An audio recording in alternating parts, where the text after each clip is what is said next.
따라하십니다. 누구든지 자기 십자가를 지고. 누가복음 14장 25절 35절 성서 일과를 따라 말씀 전할 때 은혜 되시기를 바랍니다. 우리는 우리의 삶의 걸음을 걸어가는 동안 갈림길을 마주할 때가 있습니다. 우리의 인생에는 항상 갈림길이 있을 때가 있습니다. 어느 쪽을 선택할 것인가? PPT를 보여주세요. 하는 결정을 내려야 할 때가 있습니다. 피하고 미룰 수 없는 선택의 순간을 맞이할 때가 있습니다. 어떤 인생도 이 갈림길 앞에서 설 때가 있죠. 우리는 우리 믿음의 발걸음을 걸어가는 동안에 하나님의 자녀로 살아가는 바로 우리의 모습에서 이 갈림길 앞에 섰을 때가 믿음을 보여야 할 때라는 것을 기억해야 합니다. 갈림길 앞에 섰을 때 이 길로 갈 것인가 저 길로 갈 것인가 하는 선택의 때, 어느 누가 선택해 주지 않잖아요. 내가 선택하고 누가 가라고 등 떠밀어서 가는 게 아니라 내가 선택해서 가는 그 길에 바로 그 순간에 하나님은 우리에게 믿음을 보이라고 말씀하신다는 것을 기억해야 합니다. 성경에 보면 어느 길로 어떤 선택을 할 것인가 하는 것이 참 중요함을 우리에게 가르쳐 주십니다. 우리가 내 자신 스스로 이 결정을 해야 할 때가 항상 있죠. 신명기 30장 19절에 보면 내가 오늘 하늘과 땅을 불러 너희에게 증거를 삼노라. 내가 생명과 사망과 복과 저주를 내 앞에 두었은즉 너와 내 자손이 살기 위하여 생명을 택하고 내 하나님 여호와를 사랑하고 그 말씀을 청종하며 또 그를 의지하라. 그는 내 생명이시요 라고 했습니다. 한번 따라 하시죠. 너와 내 자손이 살기 위하여 생명을 택하라.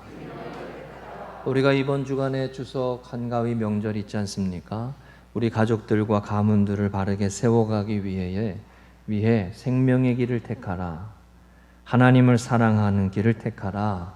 하나님을 경외하는 길을 택해야 한다. 이걸 말씀하시는 거죠. 이 말씀하시면서 생명과 사망과 복과 저주가 내 앞에 있다, 이런 말씀을 하세요. 그러니까 여러분, 우리의 인생의 오늘의 우리의 모습은 우리의 선택의 결과고, 다른 누구를 원망하거나 다른 누구를 탓할 게 없습니다.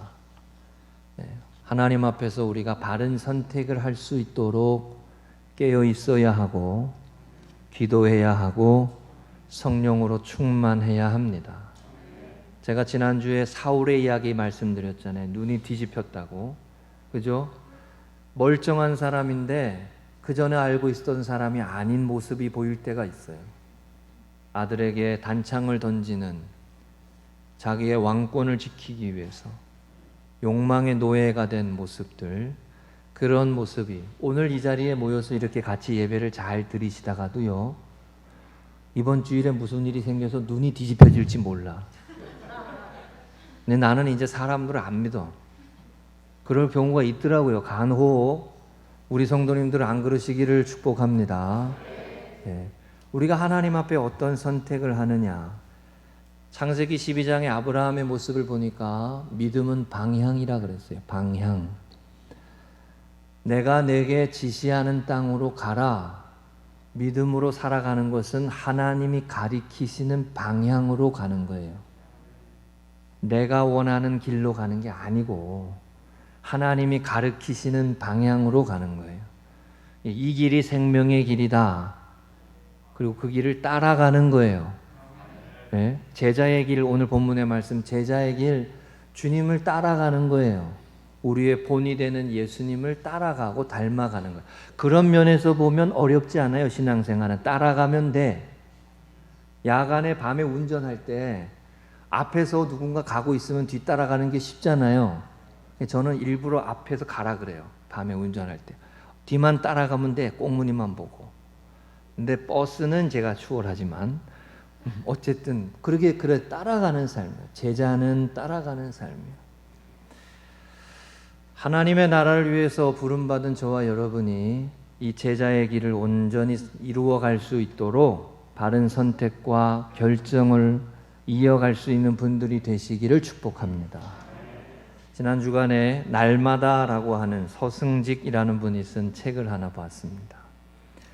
이 책의 제목처럼 이 내용이 이런 의미예요. 날마다 하나님 앞에서 바른 선택과 결정을 해야 한다는 거예요.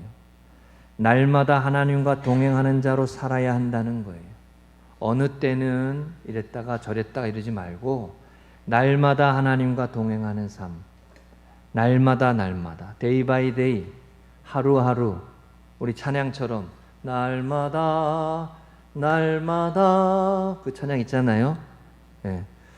이 책에 제가 이 문구가 마음에 와닿았어요. 날마다 말씀을 가까이 하는 평범한 날이 쌓여서 특별한 삶을 살아가는 비범한 날들이 만들어진다.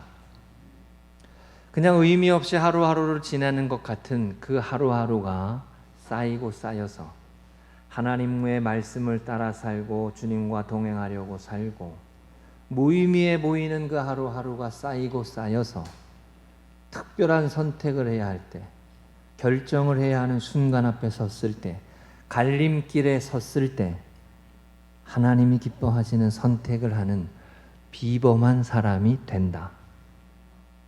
하루아침에 비범한 사람이 되는 거예요? 아니라는 거죠. 날마다 하나님과 동행하고 하나님이 가르치시는 방향으로 가보려고 하고 해보려고 하다가 안 되고 해보려고 하다가 안 되고 그래도 하나님과 동행하는 삶을 살려고 하는 것. 그 삶이 쌓이고 쌓여서 우리가 이런 말 하잖아요. 켜켜이 쌓인다 이런 표현 하잖아요. 켜켜이 쌓이고 쌓여서 특별한 사람이 된다. 여러분 우리 믿음의 우리 금송교회 성도님들이 이런 분들이 되시기를 주의 이름으로 축복합니다. 이 말씀이 시편 1편 1절과 2절 우리가 교동문 오늘 읽었던 말씀하고 똑같은 거예요. 복 있는 사람은 악인들의 꾀를 따르지 아니하며 죄인들의 길에 서지 아니하며 오만한 자들의 자리에 앉지 아니하고 오직 여호와의 율법을 즐거워하며 그의 율법을 주야로 묵상하는 자로다. 따라하시죠. 하나님의 말씀을 즐거워하며 하나님의 말씀을 즐거워하며 듣는 것, 말씀을 귀 기울인 것, 이걸 즐거워한다는 거예요. 제가 한번 여쭤볼게요. 여러분 하나님의 말씀이 송이꿀처럼 답니까? 씁니까? 달달해요? 써요? 써요? 그죠? 솔직히 말씀드리면 제가 말씀을 전하는 이 말씀 사역도 즐겁게 하면 좋겠지만 때때로는 고역이 돼요. 네, 고역이에요. 말씀을 준비하는 사람이 먼저 하나님 앞에 서야 되기 때문에 이건 늘 어려운 저한테 부담이에요. 네. 그런데 이 말씀을 듣는 걸 즐거워할 수 있어야 된다는 거. 제가 우리 지난주에 양순자 권사님 댁에 신방 가서 그 말씀 전했어요. 우리 권사님 자녀손들이 하나님의 말씀을 꿀송이처럼 달게 듣는 은혜가 임하시기를 축복합니다. 그렇게 축복했어요. 그렇게 기도했어요. 백권사님 가정과 자녀손들을 그렇게 축복했어요. 중요한 거예요. 하나님의 말씀을 들을 때 말씀을 꿀송이처럼 달게 들을 줄 알아야 된다는 거예요. 복 있는 사람은 하나님의 말씀을 즐거워하고 주야로 묵상한다. 여러분 우리의 믿음의 이 여정이요, 한 번의 선택으로 확고한 자리에 서는 그런 종류가 아닙니다. 어느 정도는 우리가 시간이 지나면서 믿음이 성장하고 성숙하고 그러지만 갑자기요, 이걸 1루, 2루, 3루, 4루 베이스로 얘기를 해보면 한 중간쯤 2루쯤 갔다라고 생각했는데 여전히 내 삶은 1루도 못 돌고 있는 모습이다 느껴질 때도 있어요. 어느 때는요, 성령 충만해가지고 홈플레이트를 바로 앞에 보고 있는 것처럼 느껴질 때도 있어요. 그런데 어느 중간에는 보면은 1루도 아직 못 돌았어. 우리의 신앙과 믿음의 삶은 날마다 선택하는 거예요. 날마다 하나님의 것을 기뻐하는 거예요. 시편 51편에 다윗이 정결한 마음 주시옵소서라고 했던 그 고백, 밧세바를 범하고 죄 가운데에 하나님이 주시는 기쁨을 잃어버리고 하나님 앞에 울부짖었던 그 다윗의 모습은 다윗의 초년병의 모습이 아니에요. 믿음의 처음 모습이 아니라고요.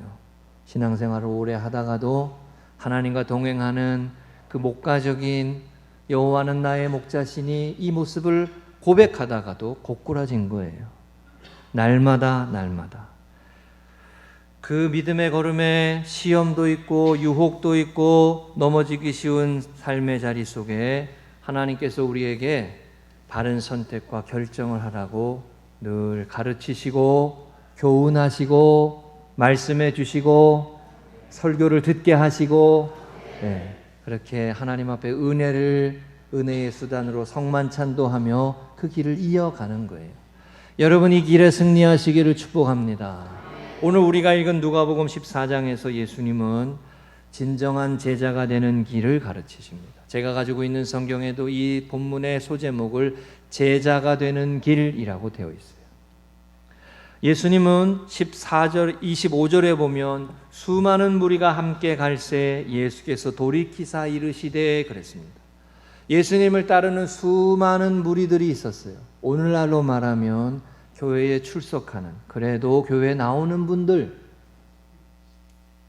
그분들, 그래도 자리에 앉아 계신 분들, 혹은 그저 다른 많은 분들을 다 불러다가 그분들이 예수님을 따르고 있는데 갑자기 뒤돌아서셔서 이 말씀을 해 주셨다는 거예요. 그리고 이 길이 진정한 길이다. 이 길이 예수님을 바르게 믿는 길이다. 이 길이 제자가 되는 길이다. 이 길이 바른 신앙생활이다. 이 길이 하나님께 영광을 돌리는 복된 삶이다 라고 말씀하셨다는 거예요. 여러분, 오늘 우리 말씀 하나님의 말씀으로 받으면서 여러분과 제가 바른 제자로 하나님 앞에 세워지고 사명을 감당하는 약속 있는 하나님의 사람으로 승리하시고, 이번 주간에, 명절의 주간에 제자의 모습을 보이시기를 축복합니다. 할렐루야. 세 가지 말씀 따릅니다. 첫째, 누구든지 자기 십자가를 지고, 한 번 더 하십니다. 제자의 길은 누구든지입니다. 27절에 보면은 누구든지 자기 십자가를 지고 나를 따르지 않는 자도 능히 내 제자가 되지 못하리라 말씀했어요. 오늘 본문에 우리가 읽은 말씀에는 능히 내 제자가 되지 못하리라 이 표현이 2번 나옵니다. 여러분, 이 말씀은 제자도에 대한 말씀이죠. 그런데 26절에 보면 제자에 대한 말씀하면서 우리가 잘 아는 이 말씀하셨어요. 무릇 내게 오는 자가 자기 부모와 처자와 형제와 자매와 더욱 자기 목숨까지 미워하지 아니하면 능히 내 제자가 되지 못하고 라고 하셨습니다. 어려운 말씀이죠. 여러분, 명절 때에 친족을 버리라는 말씀이요. 우리 다은이하고 준이가 결혼식하고 신혼여행 갔다 왔는데 처자를 버리고 말이 돼요? 이제 결혼하고 신혼여행 갔다 왔는데 그러면 안 되잖아요. 책임을 다해야지. 이 말씀이 무슨 내용이에요? 불효를 하라는 말씀이 아니잖아요. 우리가 잘 아시는 대로 이 말씀은 사명을 쫓아 살아야 된다라는 말씀이에요. 사명을 쫓아, 사명, 비전과 목표가 있는 삶이 있어야 된다라는 거예요. 우선순위를 말하는 거예요. 먼저 그의 나라와 그의 의를 구하는 삶을 살아야 한다라는 거예요. 자, 여러분, 사사기에서 이 사사기에 악순환이 있다 그랬죠. 이 악순환, 조금 잘 지내다가 조금 느슨해져 가지고 하나님께서 징계하시고 아이고 지고 하다가 하나님이 사사를 보내셔 가지고 승리하게 하셔서 구원받게 하시고 평화롭게 몇 년을 지내다가 또 하나님을 떠나서 살다가 하나님 앞에 또 징계받고 한 대 얻어 터지고 아이고 지고 하고, 이 사사기의 패턴이에요. 악순환. 제가 이 악순환이 끊어지는 방법이 뭐라 그랬어요?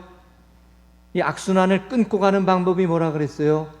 그게 하나님의 나라와 영광을 위해 사는 삶이라고 그랬어요. 자, 인간은 연약해서요, 이 모습을 반복합니다. 조금 살만하면, 등 따시고 배부르면 내가 다 한 줄 알아. 에? 부모의 은혜도 잃어버리고, 또 하나님의 은혜도 망각하고, 독불장군으로 내가 다 한 줄 알아. 으스대다가 한 대 얻어 터지고 아이고 이래 또. 예? 여러분, 그 모습을 끊는 게 하나님의 나라와 영광을 위해 먼저 그의 나라와 그의 의를 구하는 삶이에요. 먼저 그의 나라와 그의 의를 구하라. 그리하면 이 모든 것을 너희에게 더하시리니 그랬습니다. 약속이 있는 삶이죠. 하나님의 것을 택하는 삶에는 하나님이 약속하시는 은혜가 있어요. 믿으십니까? 예, 이 믿음이 있어야 믿음으로 한 걸음 또 가요. 이 믿음이 있어야. 자, 이 말씀, 예수님의 사명을 쫓아 살다가 부르심을 따라 살아가는 거예요. 제자가 되는 길은 따라하십니다. 제자가 되는 길은 부르심을 따라가는 삶입니다. 불효자가 되라는 게 아니에요. 부르심을 쫓아가라는 거예요. 하나님이 나를 여기에 부르시는구나. 하나님이 나를 금성교회에 부르셨구나. 하나님께서 나를 찬양대로 부르셨구나. 누가 시킨 게 아니고 하나님이 나를 부르셨구나. 나를 섬기는 자로 부르셨구나. 아, 나한테 이런 달란트가 있고 나한테 이런 은사가 있구나. 이걸 하나님의 뜻에 따라 사용하고 헌신하라고 내게 주신 은혜구나. 이걸 깨닫는 거예요. 이게 부르심을 쫓아가는 삶이에요. 제가 여기 앞에 바람 부는 날 지나갈 때마다 우리 박미성 집사님 이렇게 문 열어놓고 인사하고 가요. 저는 좋아가지고. 예? 그 집사님 우리 교회 나오시는 게 저는 너무 좋아. 감사해요. 너무 감사해요. 그래가지고 지날 때마다 집사님 그러고 가요. 예. 그리고 그 얼마나 감사한지 몰라요. 우리 교회로 부르셔서 믿음의 발걸음을 세워가게 하시니 은혜요. 감사요. 예. 그 부르심이 있는 거예요. 부르받아 나서니 몸 어디든지 가오리다. 하나님이 부르셨기에 오지에도 가고 대적자들이 있는 곳에도 가고 하나님이 부르셨기에 고생이 돼도 어려워도 그 길을 가고 네. 한 달에 한 번 식당 봉사도 하고 뭐 교회 형편상 할 수밖에 없어서 하는 거 제가 시킨 거 아니요. 어떻게 하다가 아무리 생각해도 그 방법밖에 없어서 그렇게 하는 거요. 예? 절 너무 미워하지 마세요.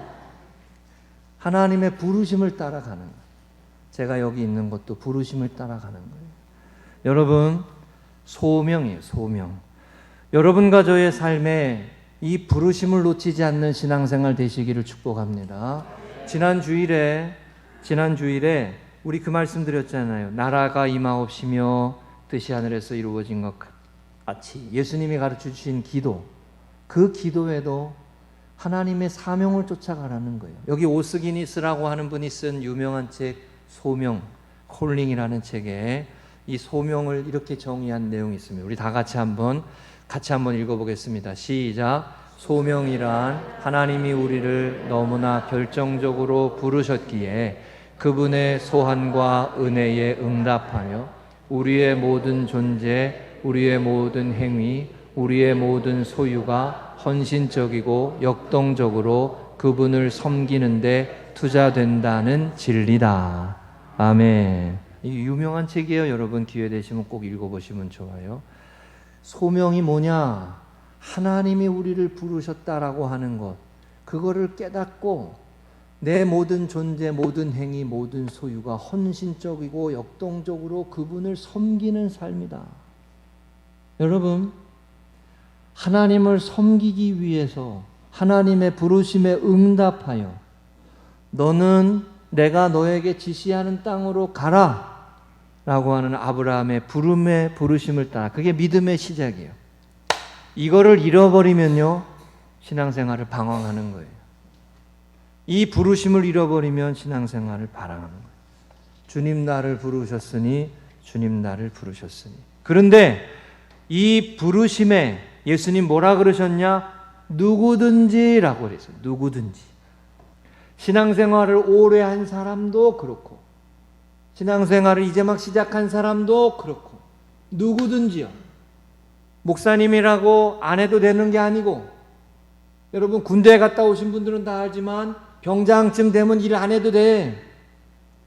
일 안 해도 되잖아요. 우리 지난번에 우리 누구야 우리 권사님네 아들 그 아들이 우리 갑자기 생각이 안 나네. 예? 현중이 말고 우리 지난번에 우리 장례했던 걔가 자기는 빨리 집사님을 달래는 거예요. 예? 나는 집사님 우리 할아버지 돌아가시는데 장례하는 거 보니까 권사님인 게 너무 멋있더라는 거예요. 그 자기는 집사님 빨리 되고 싶대. 그래서 야 그거 그렇게 쉽게 되는 거 아니다.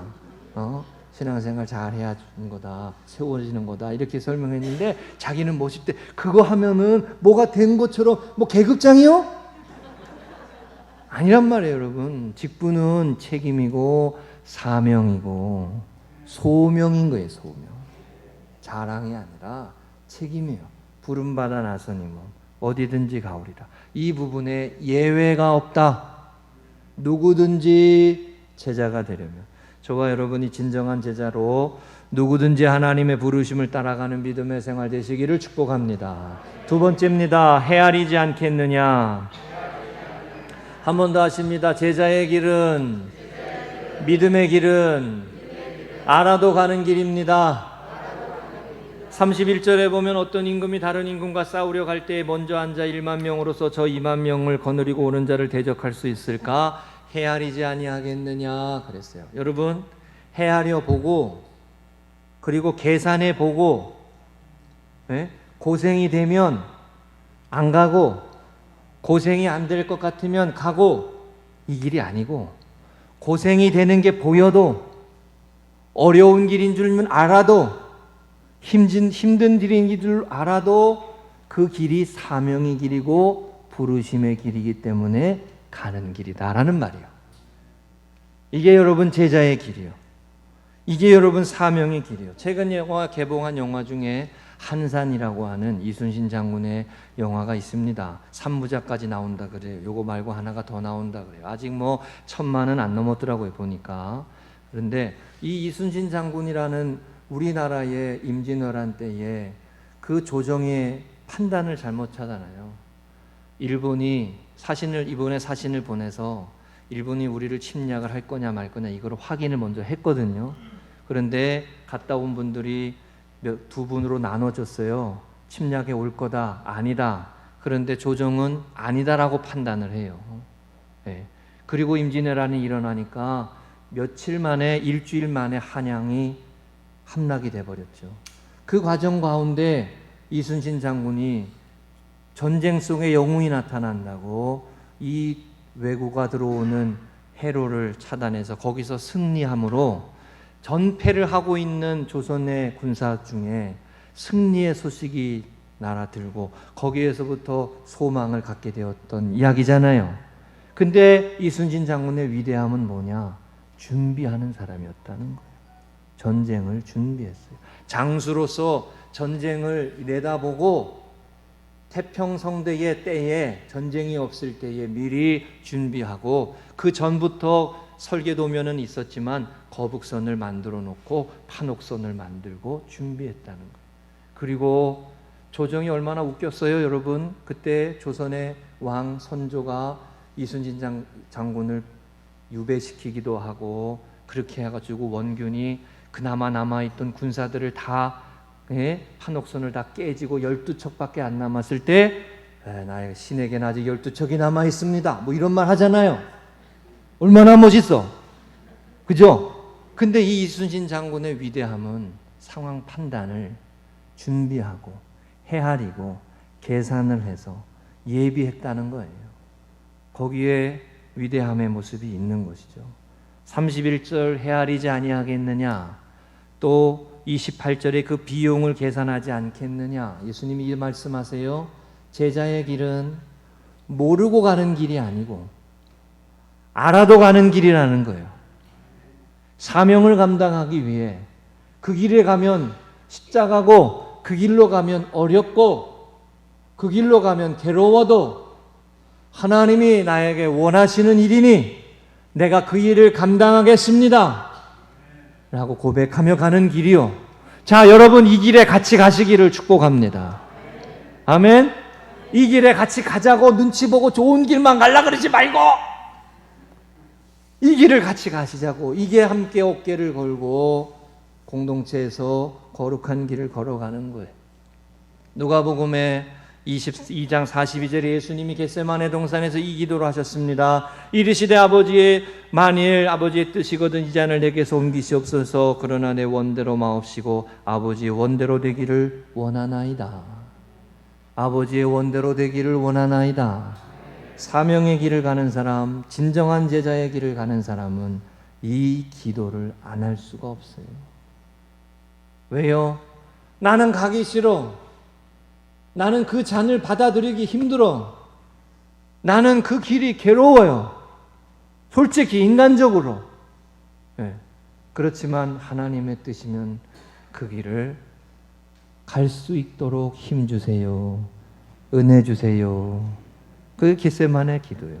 그게 오늘 찬양대가 불렀던 주의 크신 사랑의 힘으로. 아멘. 주의 크신 사랑의 힘으로 그 길을 가게. 나는 연약하지만, 나는 내 한계가 있는 연약한 인생이지만 하나님이 나 같은 죄인도, 나 같은 부족한 사람도 쓰시고자 하신다면, 내가 가지고 있는 보리떡 5개, 물고기 2마리, 초라하지만 대단하지 않지만 주님의 손에 드립니다 라고 할 때 역사가 일어난 거예요. 그럴 때 하나님의 구원의 은혜가 일어난 거예요. 여러분, 요즘에 결혼식이 많잖아요. 네? 우리 2가정 지난달에 결혼했고, 우리 9월 달에도 2가정 있잖아요. 2가정 미리미리 축의금을 준비하시라고. 네? 2가정이 있는데 저는 가만히 사무실에 있다 보니까 청첩장이 막 날라와. 이게 뭐 코로나가 끝나서 그런가 막 날라와. 그래서 어디는 해야 되고 어디는 안 해야 되고 막 이렇게 이것도 여기 누가 영상 볼까 겁나네. 네. 그럴 때예요. 결혼을 생각해 보세요. 결혼. 가끔요 보면요, 내가 이걸 알았으면 결혼하지 않았다라는 생각을 하게 될 때가 있어요. 있어요, 없어요? 없어요? 네, 할렐루야. 자, 그럴 때가 있어요. 자, 그런데 우리가 아브라함의 믿음의 여정을 보세요. 믿음의 여정을 보면 아브라함이 하나님이 가라라고 하시는 방향으로 갈 때 다 알고 간 게 아니에요. 자기가 그렇게 비겁한 사람인 줄 몰랐어. 그렇죠? 가나안 땅이라고 가보니까 거기에 기근이 들 거라고 생각하지 않았어. 기대하지 않았어. 내가 기대한 대로 되는 게 아니요. 내가 원한 대로 되는 게 아니요. 그 속에서 믿음으로 따라갈 때 하나님이 또 다른 은혜를 주시고 또 다른 인도하심이 있고 또 다른 위로가 있고 또 다른 하나님의 이끄심이 있음을 깨달으며 고백하며 가는 길이 우리 믿음의 길이고 인생의 길인 줄로 믿습니다. 그러니까 여러분, 여호와는 나의 목자시니 내게 부족함이 없으리로다. 이 고백은요, 믿음의 시작할 때도 이 고백이고 믿음으로 인생을 살아가는 중간쯤 와서도 이 고백을 할 수밖에 없고 인생의 끝에 끝자락에 서서도 뒤돌아보면서도 이 고백을 할 수밖에 없어요. 여호와는 나의 목자시니 내게 부족함이 없으리로다. 할렐루야. 다 알고 가는 길만은 아니에요. 그러나 예수님이 오늘 본문에 말씀해 하는 것은 제자의 길은 세어보고 계산해보고 그리고 무슨 일이 일어날지를 보이지만 그 길을 가는 길이라는 거예요. 그리고 28절 29절에 보면 그렇게 아니하여 기초만 쌓고 능히 이루지 못하면 보는 자가 다 비웃어. 이거 딱 둔촌주공이요. 29절 그잖아요? 이거 딱 둔촌주공이요. 딱 기초만 쌓고 능히 이루지 못하면 보는 자가 비웃어. 이게 지나가면서 우리 맨날 봐요. 아이고 저거 언제나 되려나. 뭐 이제 된다 그러지만은 예? 빨리 되고 우리 김미경 집사님 거기 들어가는 집이니까 얼른 돼야죠. 예. 그래 나도 빨리 가가지고 가서 신방 예배 드려보고 싶단 말이죠. 예. 그 비웃는단 말이에요 사람들이. 자, 이 말이 무슨 뜻이에요? 중간에 가다가 포기하지 말고 끝까지 제자의 길을 가야 한다는 거예요. 할렐루야. 자, 여러분, 아브라함이 이삭을 낳을 때까지 25년을 걸렸어요. 25년, 10년쯤 되었을 때 그가 이스마엘을 낳고 6의 아들을 낳고 그가 위로를 받았어요. 그리고 난 이후에도 13년이 걸렸어요. 하나님의 약속이 이루어지는 삶을 살아가는 건 시간이라는 기간이 필요해요. 보면 이스라엘 백성들이 출애굽하여 가지고 광야의 길을 걸어갈 때 길이 험난하고 어려워서 늘 생각했어요. 애굽에는 고기가 있다. 애굽에는 먹을 게 있다. 애굽에서는 종으로 살았지만 거기에는 배는 굶지 않았다. 뭐 이렇게 하나님의 말씀을 따라 약속을 따라 하나님이 가라고 하시는 그 길을 믿음으로 가는 여정에 여러분 뒤돌아보기 쉽고 미혹도 오고 유혹도 오지만 이거를 이기고 제자로서 힘들고 어려워도 믿음으로 끝까지 끝까지 가야 돼요. 주님 다시 오실 때까지 내 삶의 걸음을 다할 때까지 이 사명의 길을 가야 하는 거예요. 이게 제자의 길이요, 이게 그리스도인의 삶이요, 이게 하나님의 자녀로 부름받아 나선 이 몸의 믿음의 걸음이라는 것입니다. 할렐루야. 자, 여러분 이 믿음의 걸음을 끝까지 승리하시기를 주의 이름으로 축복합니다. 그래서 신명기 30장 19절 다시 말씀드려요. 너의 하늘과 땅을 불러 너에게 증거를 삼노라. 너 앞에 생명과 사망과 복과 저주가 있다. 너와 내 자손이 살기 위하여 생명을 택하고 라고 했어요. 날마다 생명을 택하는 거예요. 중간쯤 건물을 지고 나서도 포기하는 게 아니라 또 믿음으로 그 한 걸음 옮기는 거예요. 따라하십니다. 믿음으로 한 걸음, 믿음으로 한 걸음, 한 걸음, 두 걸음까지 하지 말고 한 걸음만 하라고. 한 걸음만, 너무 앞서가지 말라고. 한 걸음만. 그 한 걸음 떼딛는 것도 너무 어려울 때가 있잖아요. 여러분과 저의 삶에 이 제자의 길, 모르고 가다가도 알게 되어 뒷걸음치고 후회할 수 있는 모습도 있지만 어쩌다 얻어 걸려가지고 가는 길이다라고 생각할 수 있지만 그렇지 않나요? 하나님의 부르신 거예요. 하나님의 사람으로 부르신 거예요. 여러분과 제가 이 자리에 있는 거 하나님의 사람으로 부르신 거예요. 이 콜링이에요. 하나님의 자녀로 부르신 거예요. 여기에 약속이 있고 이 길을 믿음으로 가는 자를 하나님이 도우신단 말입니다. 그게 성경의 약속이에요. 이 말씀 믿으시기를 주의 이름으로 축복합니다. 끝까지 감당하시기를 축복합니다. 세 번째입니다. 따라하십니다. 무엇으로 짜게 하리요? 또 하십니다. 제자의 길은 제 역할을 하는 것입니다. 34절에 소금이 좋은 것이나 소금도 만일 그 맛을 잃으면 무엇으로 짜게 하리요? 땅에도 거름에도 쓸데없어 내버리더니라. 들을 귀 있는 자들은 들을지어다 하셨습니다. 제 역할을 하는 사람이 되어야 된다, 그런 뜻입니다. 여러분 속담에 부뚜막에 소금도 집어넣어야 짜다, 이런 속담이죠. 잘 아시는 속담이죠. 아무리 손쉬운 일이라도 하지 않으면 소용없다 이거예요. 사랑해 말로만 하는 거 소용없어요. 꽃이라도 하나 갖다 줘야지. 그렇잖아요? 똑같은 비슷한 말로 구슬이 서말이어도 깨어야 보배다, 이런 속담이 있고 또 있어요. 가마솥에 콩도 삶아야 먹는다, 이런 속담이 있어요. 우리 주님은 우리에게 제맛을 내는 교회, 제맛을 내는 성도가 되라고 가르치시는 거예요. 뒤돌아보서 수많은 무리가 다은아 목사님 봐요, 다은아 목사님 봐요, 신랑만 보지 말고 목사님 봐요. 자, 예배 드리러 와서는 신랑 보지 말고 집에서 신랑 보고 여기서는 목사님 봐요. 어디 이제 까먹었잖아. 자, 부모가 여러분 제 역할을 하지 못하는 가정은요, 자녀가 건강하지 않습니다. 부모가 제 역할을 못하는 거죠. 제가 불만 중에 하나는, 요즘의 세대의 불만 중에 하나는, 밖에 나가서 돈 벌어 오는 사람은 남편이고 아버지고, 물론 여자 우리 가장도 많지만, 그런데 항상 집안의 요즘의 주인은 내가 아니요, 애들이요. 난 항상 그게 불만이요. 일은 내가 하는데, 누구 때문에 밥 먹는데, 근데 이 밖에 나가서 새벽에 나가서 일하고, 예? 힘들어서 가기 싫은데도 나가서 일하고, 예? 몸이 아픈데도 나가서도 일하고, 우리 어르신 세대는 그런 가장을 귀하게 여겼어요. 근데 요새는 전부 다 애들이 주인이요. 예. 저는 그거는 좀 가르쳐야 된다 그래요. 가르쳐야 된다고 생각해요.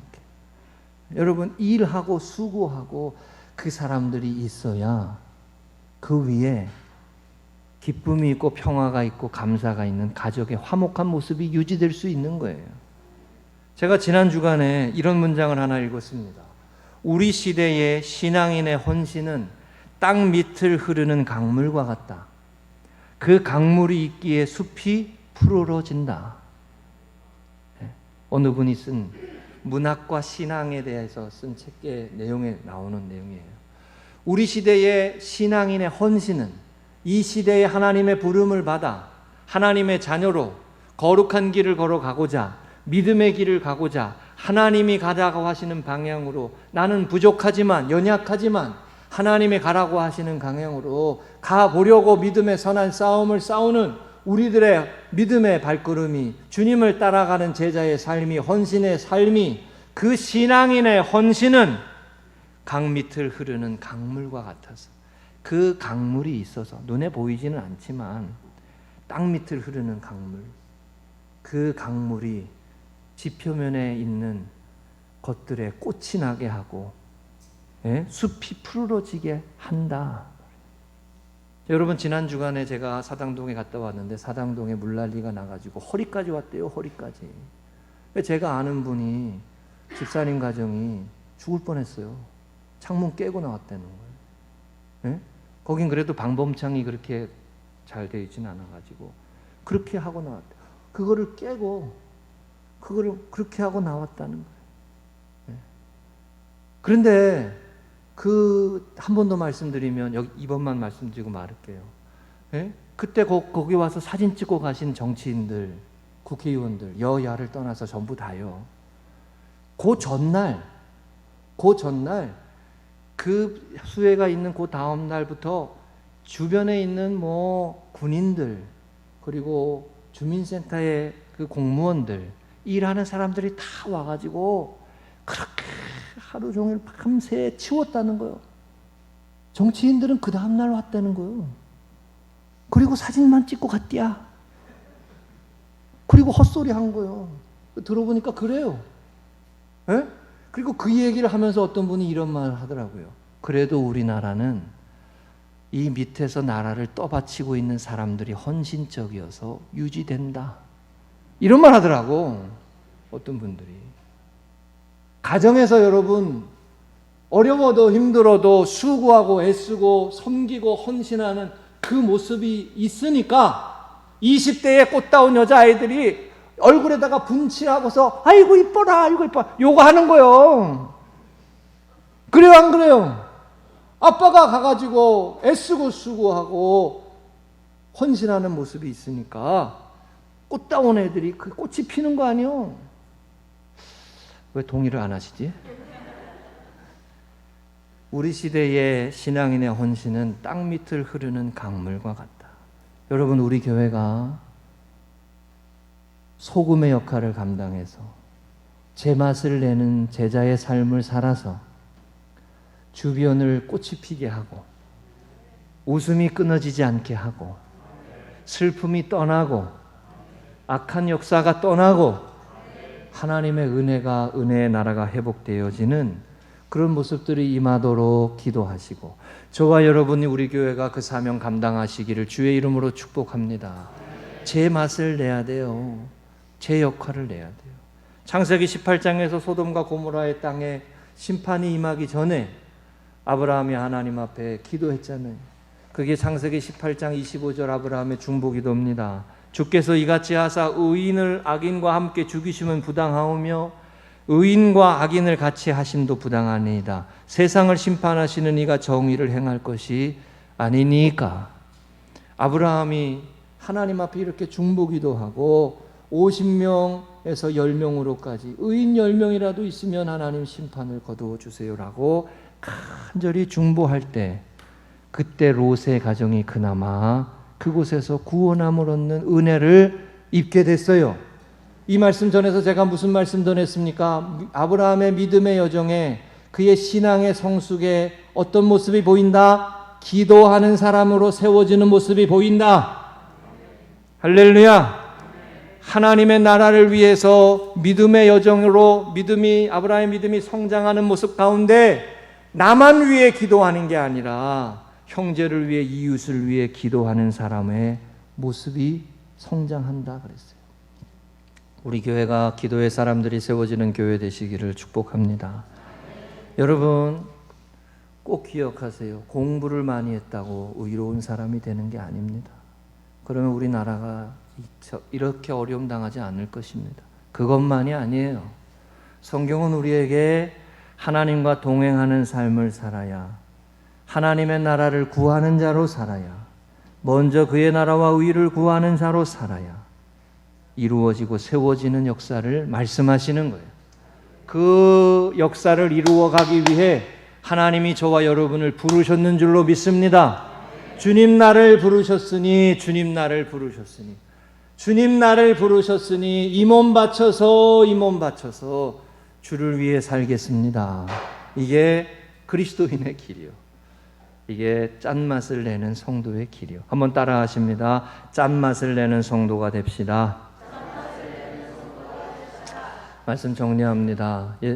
예수님이 수많은 무리들이 뒤따르는 모습 가운데 뒤돌아보시며 갑작스럽게 이 말씀하셨습니다. 참된 제자는 누구든지 제자로의 길에 이 길을 가야 한다고, 부르심을 따라가야 한다고.